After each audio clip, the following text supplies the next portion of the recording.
We're live. Back at it. Up? We're back at for episode 4, the Apps and Asphalt podcast. First time I got it right. Dude, it's been a rough couple of weeks. We've had a lot of things going on, getting pulled in different directions. We're working on a couple different softwares. And so with that, I feel like our time is being divided. Still trying to close out MPP. Got SOS we're working on making changes for. Yeah. The NPP software, and then another one that we're working on as well. Dude, All the while managing like the day-to-day tasks. Yeah. Which kind of get placed to the side at times. They do. Yeah. And part of those day-to-day tasks is like social media, like what we've been talking about. It's like all last week we were so tied up, we didn't do any filming for content. And so that put us behind. So, all this week we're trying to play catch up with it. Yep. So Do a little catch up. It's interesting. Social media was one of those things for a while. I'm like, only in certain aspects is it really important. Like for the longest time, I was like, it's only LinkedIn. yeah. Instagram's not that important. Facebook's really, a little in between. But LinkedIn is where we need to put our efforts into. I'm still really big on LinkedIn. Obviously, it's got very saturated over the years, and so it's not quite the tool that it used to be. It can be, but you have to do a lot more with it.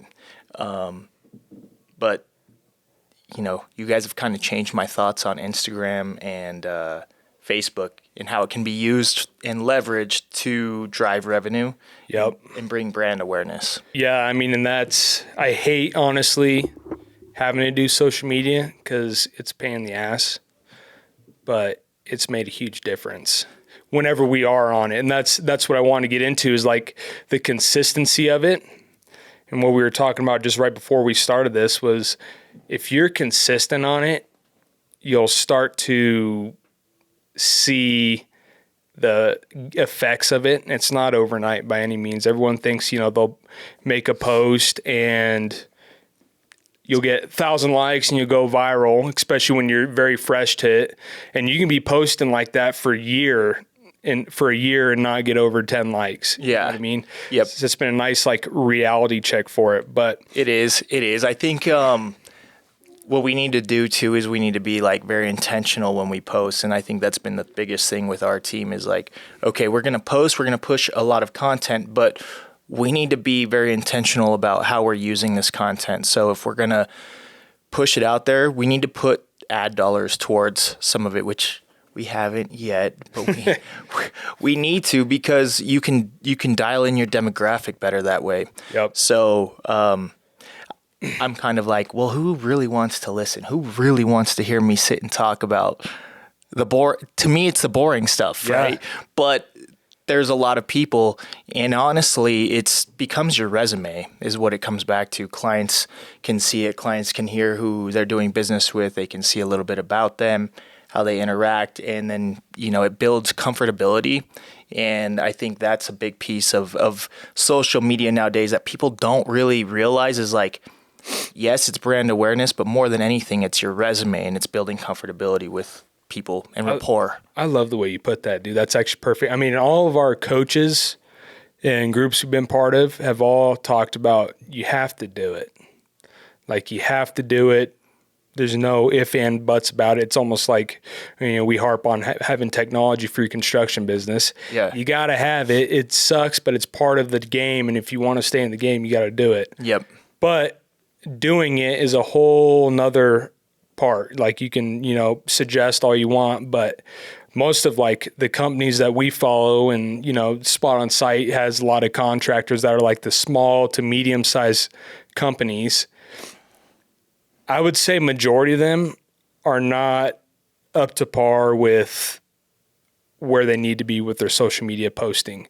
And the problem is because there's still at a level to where they're owner operators. So they'll do the sales and estimating for the company. Then they'll hop on the paver if they need to. And then, they got all the back end accounting and stuff like that. Maybe they have an accountant, but they're still deeply involved. There is no time for social media. And I know how much time it takes.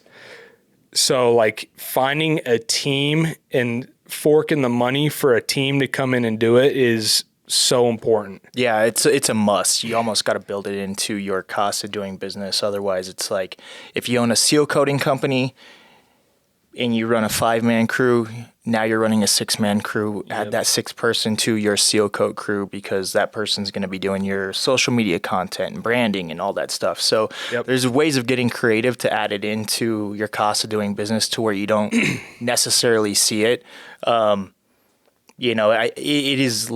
It is a must anymore. You have to have somebody that can, and start anywhere, really. Start anywhere. Just on your iPhone, and then send it to an editor, have them figure out what you need to get cut, and then they can post it for you. Yeah. So that's the other thing too, is I'm realizing, we have a team that posts for us on social media, but there's still a lot of planning that you got to do with it. And that's what you're talking about, being strategic. Yes. So the messaging, the approach, I think contractors have a big problem because our work that we produce is all visual. So contractors like showing the before and after. Yeah, before and after, the fresh paved parking lot, the nice equipment they just bought. When in reality, your customers don't give a shit about it. They don't. All they care about it's newsflash. They really don't. They really don't. Yeah, they're not going to see a brand new, Cat skid loader and be like, "Oh yeah, I got to do work with these guys." Right. Which that's the big problem with contractors posting is they post, what they have in the final product. For a business like ours that's not aesthetically pleasing, asphalt's black, seal coat's black, concrete's white. You can see the deficiencies of it. You need to think of a different approach in the way in your wording or what you're posting to get your customers to acknowledge that, hey, this is a company that I actually work for because there's a reason besides their nice equipment. You bring a good point. Contractors, what they're doing right now, contractors are posting for other contractors. Is really what they're doing. It's like a braggadocious type thing. Hey, look at this new mill. Hey, look at my guys. Hey, look at this great job. Look, clients, you need to post towards your clients. What's going to grab your client's attention? What is going to build rapport with these guys? It's not always necessarily the bright, shiny equipment. Don't get me wrong. The story is important about that. But it's the people behind it. It's, building rapport with these guys, too. They want to do business with people who they feel deserve their business 100% and need it and want it and are continuing to pursue it. Yeah, like you said, they're posting for other contractors. That's the problem. Yeah. Unless you're creating a brand, which is a completely different approach again, like American Pavement, Raised on Blacktop. Shout out Matt Stanley. Straight up. So they're on a wave of their own that's like completely different beyond most people, let alone contractors. Absolutely. I was looking at their social media right before because I was like, I got to bring them up in this episode. Dude, on their American Pavement page, they have 123,000 followers. It's crazy. On their Raised on Blacktop page, they have 68.4 thousand followers. The reach that they have just as a brand and as a company is incredible. Yep. But majority of their followers are other contractors who are aspiring to be like them, the badass, awesome, company that they are and what they put out.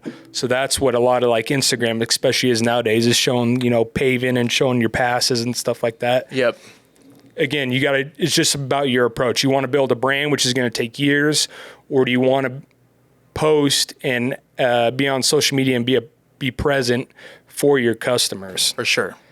So two different approaches. We've had to change that up too. Yeah, and it kind of goes in waves. Like you need to find a happy medium for sure. In terms of like, there's going to be times where you want to switch it up just to switch it up, give something different, give something fresh. Which is kind of what we're doing right now. Yep. But I think that it's important to be aware of what you're doing. Realize that there's different sides to everything, and you need to maybe cater to more than just one. 100%. One thing I wanted to ask you too, because your LinkedIn, and we talk about it as one of our most powerful tools for national pavement partners. You have great reach for Spot On Site that we can leverage LinkedIn for. But one of our biggest customers, and one of the ones that we're probably most proud of, is the Denver Broncos. I slid in those DMs, baby. You did. Sliding in on the Denver Broncos. Get rid of Russell Wilson, please. Yeah. But anyways, how did you get the Broncos contract? It was through LinkedIn, wasn't it? It was through LinkedIn, and I'll be honest with you, like, most of my attention when I am on social media for business purposes is going towards LinkedIn. Mm-hmm. It's the best way to find the right person who you're talking to, who you want to talk to. You can see what they're about. You can see a pretty good snippet of where they've been right off the bat. And then as long as you're coming in with a very organic approach that's not super salesman of you, chances are you're going to, if you've got any weight, you're going to be able to push that, and they're going to want to talk to you to some degree. Most of your clients are already doing the type of work that you are performing, and they want to deal with people who can make decisions. Yep. And so I still, to this day, write a couple, cold emails or DMs a day to prospective clients that I want to do business with. And typically right now I'm focusing on like the whales, and I want to make sure that they're aware of us. If they write me back, great. If they don't, I don't really think anything of it. But it's that in conjunction with them seeing our posts, in conjunction with us resharing stuff, and then they get on our email chain where we're hitting them with emails. Like it becomes just a numbers game. Yep. And you can't be denied opportunity after so long after that. Like you're at the front of their mind so much. Yeah. And they don't need, if you're, service-based contract, whatever you provide, like even for Spot On Site or like any construction business, people don't need you till they need you. And they won't remember you unless you've been in front of them a couple times at least. So that's the thing is. That's a bomb, baby. That is a bomb. Yeah, give me the Bradley thing. So yeah, they don't need you till they actually need you. And you need to approach social media in that way. It's not an immediate gratification. You're posting consistently over long periods of time. And then your customers, when they have a need, will reach out to you because they remember that post that you did. Yep. They remember even just seeing your name flash once or twice. Yeah. So in like all our videos, I try to make it, I want to like get it ingrained in people's heads. Like whenever I'm doing Spot On Site videos, I say Spot On Site a couple times because it flows together and I want people to remember it. Yep. So, absolutely. Yeah, they probably, middle of the season, contractors don't want to change their process up. They don't need me yet. Yep. But off season now is here. Hopefully I've said Spot On Site enough 1,000 times that people are like, oh yeah, you remember Honestly, that one? Gosh, man, I don't know to start pulling the friend card on all these people or what, but I know it needs to. I think we were surprised by that. To be honest, was man, it's going to be a crazy influx of contractors that are supporting their pals in a new endeavor, which has actually turned into be quite the blessing because now we have a whole group of clients and customers that are our clients and customers, and it's growing NPP equally as quick, and so the curse can be a blessing. Yeah, I would say we can go down that road. It was definitely it was eye-opening of the people we thought were going to be supporters and would hop on it have not because of whatever the reason whatever the reason is. The biggest reason that we've talked about is people think we're going to steal their shit and look at their clients, which is 0% the case. I have messages from women that I'm ignoring right now because I don't have the time to go to get back to them.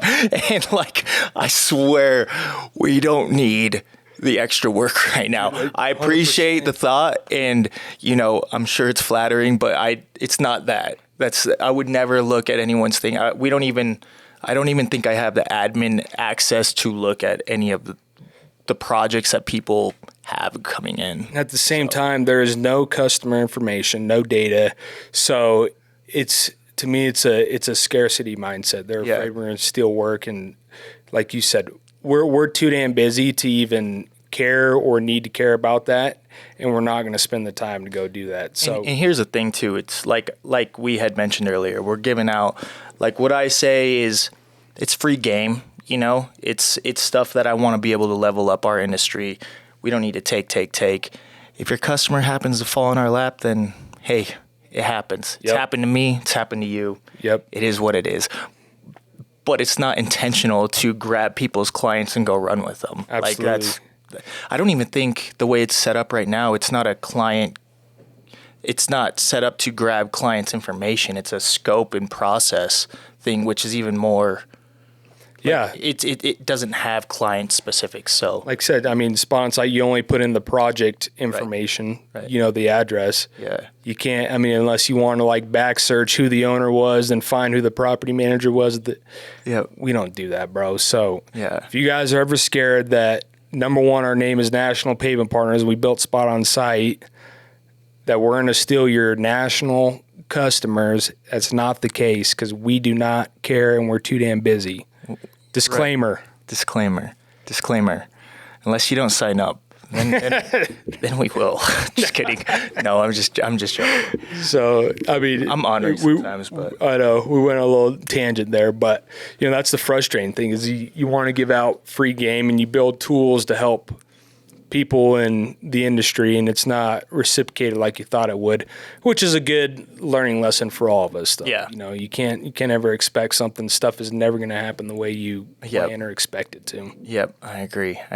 Hey, 2023, it's the year to get your face out there if you haven't yet. Make sure that you guys are considering what your approach is going to be. Mm-hmm. Start getting content out there. Through all social media platforms. TikTok is another one that I really need to work on here this year. Give all your information to China. Yeah. Get that info to China. Yeah. But I think that, this is really the time where people need to start considering what that looks like. It's a great time to start marketing and branding. If people think it's off season, it is not. It's time to build your business, work on your business.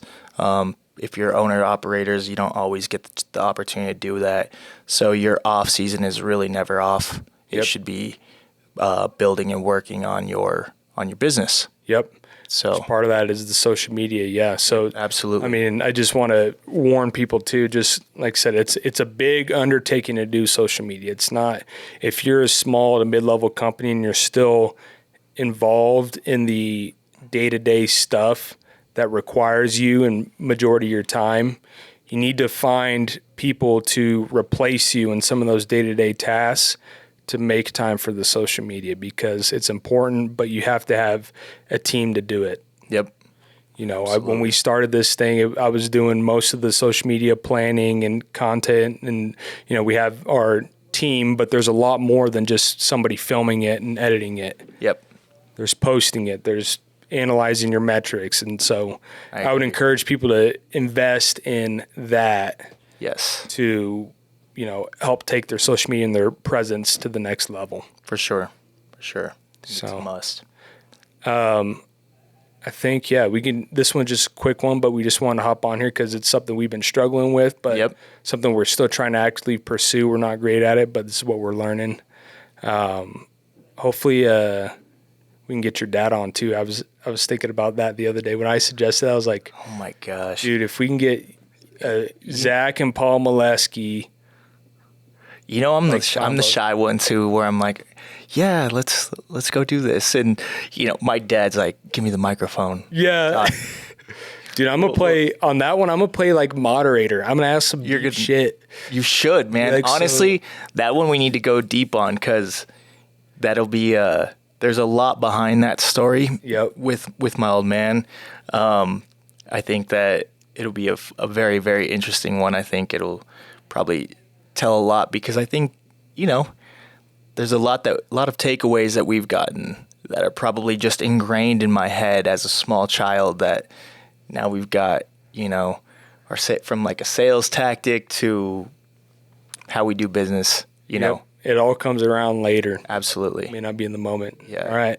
Episode 4, Apps and Asphalt. Thank you guys, all 5 of you, for watching.